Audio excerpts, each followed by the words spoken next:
بسم اللہ الرحمن الرحیم۔ شروع اللہ کے نام سے جو بڑا مہربان نہایت رحم والا ہے۔ السلام علیکم ورحمۃ اللہ وبرکاتہ۔ ناظرین، میں ہوں نیف الرحمن مخلص۔ امید ہے کہ تمام حضرات خیریت سے ہوں گے۔ آج ہمارے ساتھ موجود ہے شعیب۔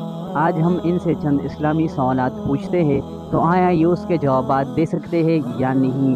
ویڈیو کی طرف جانے سے پہلے ایک چھوٹی سی گزارش ہے، اگر ویڈیو اچھی لگی لائک کمنٹ اور شیئر کرنا مت بھولیے گا۔ تو آئیے چلتے ہیں ویڈیو کی طرف۔ السلام علیکم۔ وعلیکم السلام ورحمۃ اللہ وبرکاتہ۔ آج کا جو آپ سے ہمارا پہلا سوال ہے وہ یہ ہے کہ یہود کون سے نبی کو اللہ کا بیٹا کہتے ہیں؟ حضرت عزیر علیہ السلام۔ کلیم اللہ، اللہ سے کلام کرنے والا کون سے نبی کو کہا جاتا ہے؟ حضرت موسیٰ علیہ السلام۔ اسرائیل کون سے نبی کو کہا جاتا ہے؟ حضرت یعقوب علیہ السلام۔ خلیل اللہ کون سے نبی کا لقب ہے؟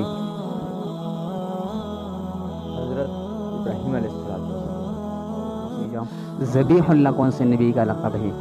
حضرت اسماعیل علیہ السلام۔ ابو البشر کون سے نبی کو کہا جاتا ہے؟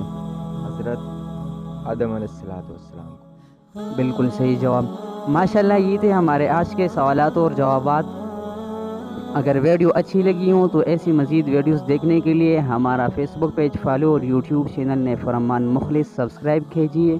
تو انہی الفاظ کے ساتھ میں چاہتا ہوں آپ سے اجازت، پھر ملیں گے دوسری ویڈیو میں۔ اس وقت تک اپنا بہت بہت خیال رکھیں۔ اللہ حافظ۔